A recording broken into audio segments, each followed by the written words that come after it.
तो नमस्कार साथियों, आप सभी का आपके इस YouTube चैनल पर एक बार फिर से मैं स्वागत करता हूं। हमने शुरू कर रखा था लोक देवता, और लोक देवता के अंदर अपन आज पढ़ेंगे किसको, देवनारायण जी को। ठीक है, तो देवनारायण जी के बारे में अपन जो भी इंपॉर्टेंट फैक्ट्स हैं उनके बारे में आज डिस्कशन करेंगे बिना किसी टाइम वेस्ट किए हुए। वन शॉर्ट वीडियो के अंदर आप सभी का स्वागत है।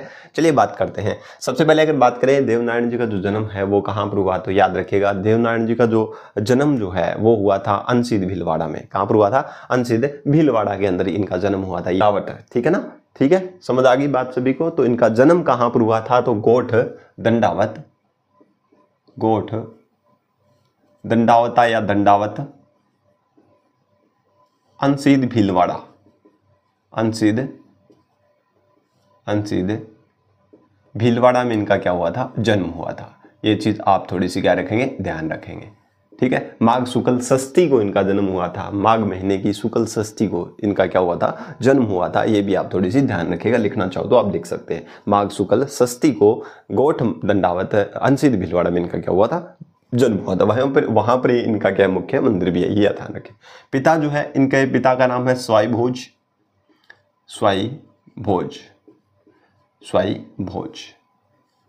कहा जाता है कि स्वाई भोज जो है, इनके पिताजी जो है, भिनाय जो अजमेर के जो शासक है दुर्जनशाल जी, उनसे लड़ते हुए इनके पिता क्या हो गए थे? वीरगति को प्राप्त हो गए थे। उसके बाद में इनकी माता जो देवास मध्य प्रदेश की थी, इनकी माता सेठू जो इनका नाम था, ठीक है ना? तो इनकी माता ने इनको लेकर के कहाँ पर आ गई? अपने पीहर चली आई थी, और वहां पर इनका क्या हुआ था? पालन पोषण हुआ था। याद रखिएगा, स्वाई भोज जी है इनके पिताजी हैं, जो भिनाय अजमेर के दुर्जनशाल जी से लड़ते हुए क्या हो गए थे? वीरगति को प्राप्त हो गए थे। ठीक है, तो इनकी माता का नाम है सेठू खटाणी।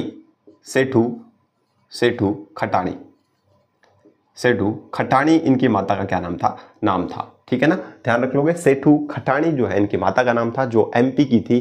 ठीक है ना, देवास एमपी की ये रहने वाली थी। तो ये ध्यान में रखिएगा। क्लियर है? अवतार इनको माना जाता है विष्णु के अवतार है। ये किसके अवतार माने जाते हैं? विष्णु भगवान के ये अवतार माने जाते हैं। ये भी ध्यान रखिएगा। मूल नाम इनका उदय सिंह था। इनका जो बचपन का नाम था वो क्या था? उदय सिंह, या इनको उद्दल जी भी कहा जाता है। क्या कहा जाता है? उद्दल जी। ठीक है ना, इनके बचपन का जो नाम है, मूल नाम अगर बात करें तो इनका उदय सिंह या उद्दल जी भी इनको कहा जाता है। ठीक है, पत्नी इनकी थी पैसे पीपल दे। याद रखिए, इनकी पत्नी का नाम था पीपल दे। क्या नाम था? पीपल दे नाम था। घोड़ा अगर बात करें तो इनके घोड़ा जो है वो कौन था? तो इनके घोड़े का नाम था, क्या नाम था? ध्यान रखिएगा, लीलागर। ठीक है ना, इनके घोड़े का नाम था लीलागर। क्लियर है बात सभी को? इनके घोड़े का क्या नाम था? लीलागर था। ठीक है, जैसे रामदेव जी के घोड़े का नाम लीला घोड़ा, ठीक है, और गोगा जी के घोड़े का नाम क्या था? नीला घोड़ा था। ठीक है ना, पाबू जी के क्या नाम था? पाबू जी का आपको पता है केसर कालमी घोड़ी थी। ठीक है ना, तो तेजा जी की अगर बात करें तो क्या नाम था? लीलन श्रृंगारी। और वैसे ही इनका मेहाजी मांगले की अगर बात करें तो किड काबरा था, और इनकी बात करें तो लीलागर था। ऐसे आपको सभी याद रहने चाहिए। ठीक है ना, चलिए मुख्य मंदिर की अगर बात करूं तो मुख्य मंदिर पड़ता है अनसीद भीलवाड़ा में। अनसीद भीलवाड़ा में क्या है? मुख्य मंदिर है। भाद्रपद शुक्ल सप्तमी को यहां पर मेला लगता है। याद रखिएगा, भाद्रपद शुक्ल सप्तमी। ठीक है ना, इसी दिन इनकी क्या हुई थी? डेथ हुई थी देवमाली ब्यावर में। ठीक है ना, देवमाली ब्यावर के अंदर इन्होंने अपने प्राणों का त्याग कर दिया था, और भाद्रपद शुक्ल सप्तमी थी उस दिन। और उसी दिन से क्या है? अनसीद भीलवाड़ा में इनका क्या लगता है? मुख्य मंदिर जो है, अनसीद भीलवाड़ा मुख्य मंदिर है, वहां पर इनका क्या लगता है? मेला लगता है भाद्रपद शुक्ल सप्तमी को। अगर बात करें पूजा की जाती है इनकी प्रतिमा के साथ, इनकी प्रतिमा की पूजा भी होती है, प्लस में ईंट की भी पूजा होती है। किसकी पूजा होती है? याद रखिए, ईंट की पूजा होती है। अब आपसे पूछ सकते हैं कि ऐसे लोक देवता जिनके मुख्य मंदिर में ईंट की भी पूजा होती है तो उनका नाम क्या है? तो याद रखिएगा, देवनारायण जी है। क्लियर है? अब देखिए ध्यान से, अब बात करें फड़। इनकी फड़ जो है वो कौन करते हैं? तो गुर्जर जाति के जो भोपे हैं, गुर्जर जाति जो है उसके भोपे जो हैं वो इनकी क्या करते हैं? फड़ का क्या करते हैं? वाचन करते हैं। ठीक है, वाद्य यंत्र किसका यूज करते हैं? तो याद रखिए, जंत्र का यूज करते हैं। कौन से वाद्य यंत्र के साथ? जंत्र वाद्य यंत्र के साथ गुर्जर जाति के जो भोपे हैं वो इनकी क्या करते हैं? फड़ का वाचन करते हैं। अब एक चीज आपको और ध्यान में रखनी है कि इनकी जो फड़ जो है वो सबसे प्राचीन फड़ इन्हीं की मानी जाती है। सबसे प्राचीन फड़ किसकी है? तो आपसे पूछे तो याद रखेगा, सबसे प्राचीन फड़ जो है वो भी देवनारायण जी की है। और अगर बात करें सबसे लंबी फड़ ठीक है ना। सबसे लंबी फड़ अगर पूछे तो वो भी किसकी है, तो ध्यान से सुनिएगा, सबसे लंबी फड़ ये भी देवनारायण जी की है। मैंने आपको पाबूजी पढ़ाया था, उस टाइम मैंने आपको बताया था कि पाबूजी की जो फड़ है वो छोटी फड़ है और लोकप्रिय फड़ है, इनकी फड़ जो है वो लंबी फड़ है और प्राचीन सबसे पुरानी फड़ इन्हीं की है, ये ध्यान रखिएगा। चलिए समकालीन अगर बात करें तो ये किसके समकालीन थे, तो याद रखिएगा ये पाबूजी के ही समकालीन थे। किसके समकालीन थे, तो पाबूजी के समकालीन थे, ठीक है, पाबूजी के समकालीन थे। मृत्यु अगर बात करें तो इनकी मृत्यु कहाँ पर हुई, अभी मैंने आपको बताया देवमाली ब्यावर में हुई थी। वर्तमान में ब्यावर क्या है, जिला है, तो याद रखिएगा देवमाली ब्यावर में इनकी क्या हो गई थी, मृत्यु हो गई थी, ठीक है। डाक टिकट की अगर बात करें तो देवनारायण जी के ऊपर भी डाक टिकट जारी हो चुका है और इनकी फड़ जो है उस पर भी डाक टिकट जारी हो चुका है। तो ध्यान से सुनिएगा, अगर डाक टिकट बात करें तो दो पर, एक तो स्वयं पर, इनके स्वयं पर डाक टिकट जारी हो चुका है और एक इनकी फड़ पर डाक टिकट जारी हुआ है। फड़ पर डाक टिकट जारी हुआ 1992 में और इनके खुद पर डाक टिकट जारी हुआ 2011 में। तो ये थोड़ी सी आप ध्यान रखिए, ठीक है ना। ऐसे पूछ सकता है क्वेश्चन आगे आने वाले भविष्य के अंदर कि ऐसे लोक देवता जिनके स्वयं पर और उनकी फड़ पर डाक टिकट जारी हो चुका है तो कौन है, देवनारायण जी है। क्लियर है। अगर पुस्तक की बात करें तो लक्ष्मी कुमारी चुंडावत ने पुस्तक लिखी जिसका नाम था, याद रखिएगा, बगड़ावत महाकथा। बगड़ावत महागाथा इनके ऊपर लिखी गई पुस्तक है और ये किसने लिखी थी, तो ध्यान रखिएगा लक्ष्मी कुमारी जी चुंडावत ने बगड़ावत महागाथा लिखी थी, ठीक है ना। बगड़ावत गुर्जर से बिलोंग करते थे ये। उपनाम की अगर बात करें, एक चीज और मानी जाती है कि इनके जो अनुयायी जो है, गुर्जर जाति के जो लोग जो है वो क्या करते हैं, दूध जो है वो बेचते नहीं है, दूध नहीं बेचते हैं, और जो है याद रखिएगा दूध और दही जो है वो बेचते नहीं है। इनके जो आराध्य जो है गुर्जर जाति के, वो भी आप थोड़ी सी क्या रखेंगे, ध्यान रखेंगे, ठीक है। इनके उपनाम की अगर बात करूं तो वो ध्यान से सुनिएगा, ये आयुर्वेद के ज्ञाता है। कहां पर बात करें, चलो यहां पर बात कर लेते हैं अपन, यहां पर बात कर लेते हैं, यही बात करेंगे। चलो इसको मैं थोड़ा स्लाइड के ऊपर खिसका दूंगा, ध्यान से सुनिएगा। इनके उपनाम है, इन्हें आयुर्वेद के ज्ञाता कहते हैं। क्या कहते हैं, आयुर्वेद के ज्ञाता। आयुर्वेद के ज्ञाता क्यों कहते हैं, क्योंकि ये क्या करते थे, नीम और गोबर, नीम के पत्ते और गोबर जो है, ठीक है ना, नीम के पत्ते और गोबर से क्या करते थे, ये इलाज किया करते थे, ठीक है ना। तो इसलिए इनको आयुर्वेद के ज्ञाता भी कहते हैं कि आयुर्वेद जो है, आयुर्वेद की जो मतलब प्राकृतिक जो वनस्पतियां वगैरह है या फिर प्राकृतिक जो चीजें हैं उनका इनको ज्ञान था। तो आयुर्वेद से संबंधित ये ज्ञान रखते थे और उससे ही उनको लोगों का इलाज करते थे, इसलिए इनको आयुर्वेद के ज्ञाता कहते हैं। और कहा भी यह जाता है कि इनके मंदिर के अंदर प्रसाद जो चढ़ता है वो नीम के पत्तों का चढ़ाया जाता है, ठीक है ना, नीम के पत्तों का प्रसाद चढ़ाया जाता है, ये ध्यान रखिएगा। चलिए आयुर्वेद के गाता, ये राजस्थान क्रांति के जनक माने जाते हैं।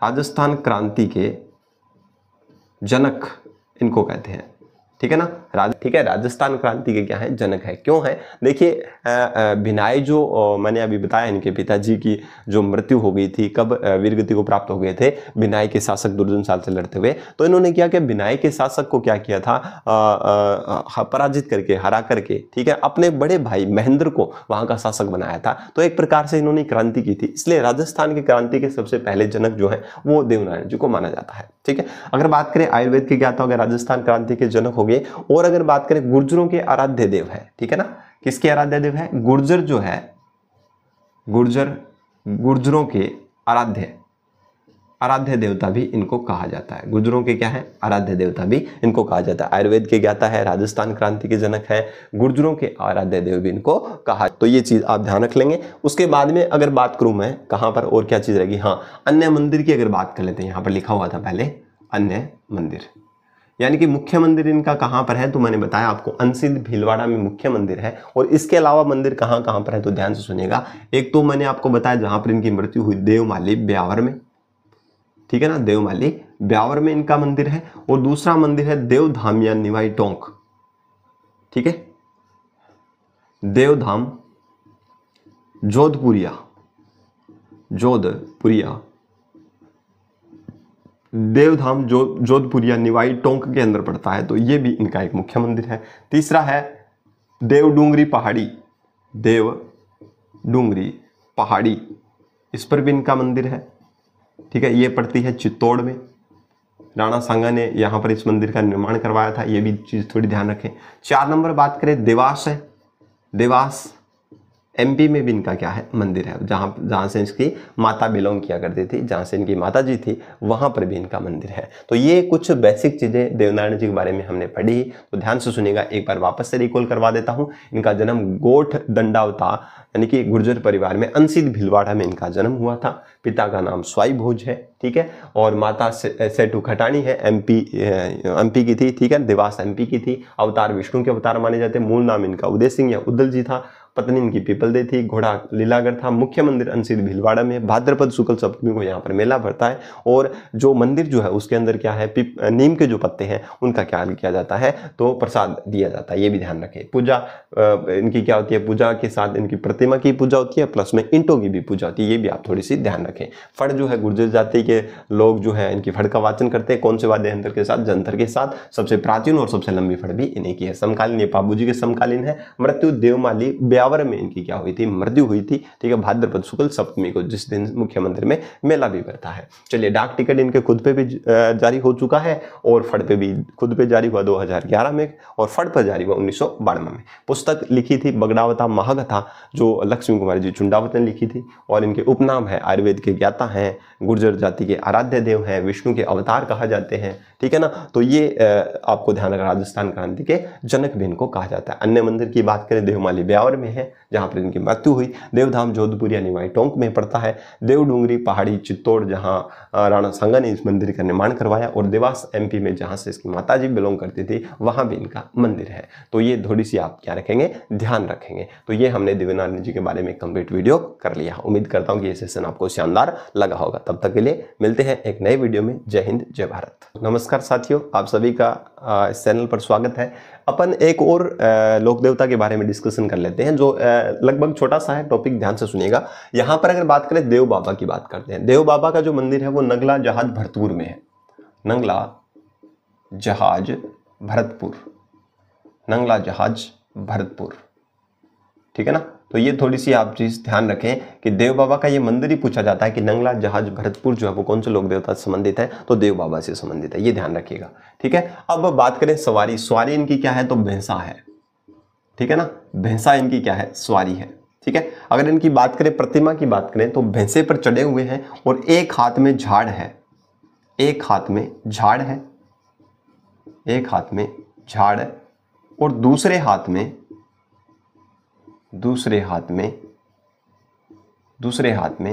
लाठी है, दूसरे हाथ में लाठी, ठीक है ना। तो एक हाथ में झाड़ और दूसरे हाथ में लाठी लिए हुए भैंसे पर सवार जो प्रतिमा है वो किसकी है, देव बाबा की है। सवारी भैंसा है। नंगला जहाज भरतपुर में इनका मेला भरता है। पूजा स्थल किसके नीचे है, तो नीम के पेड़ के नीचे, नीम के पेड़ के नीचे इनके पूजा स्थल है, नीचे इनके पूजा स्थल है, ठीक है ना। कहा जाता है, इनके उपनाम की अगर बात करें तो ये पशु चिकित्सक थे। पशु चिकित्सा का इनको ज्ञान था, चिकित्सा का क्या था, इनको ज्ञान था, ठीक है ना। पशु चिकित्सा का क्या था, ज्ञान था। ये ग्वालों और गुर्जरों के पालनहार थे, गुर्जरों के पालनहार, ठीक है ना, पालनहार। यानी कि जो ग्वाले जो हैं, यानी कि जिनके पशु वगैरह रहते थे, तो उनकी क्या करते थे, चिकित्सा भी कर दिया करते थे। उनके चिकित्सा का इनको ज्ञान था, पशुओं की चिकित्सा से संबंधित है, इसलिए गुर्जरों और ग्वालों के क्या है, पालनहार है। ये कष्ट निवारक देवता भी कहे जाते हैं, कष्ट निवारक देवता।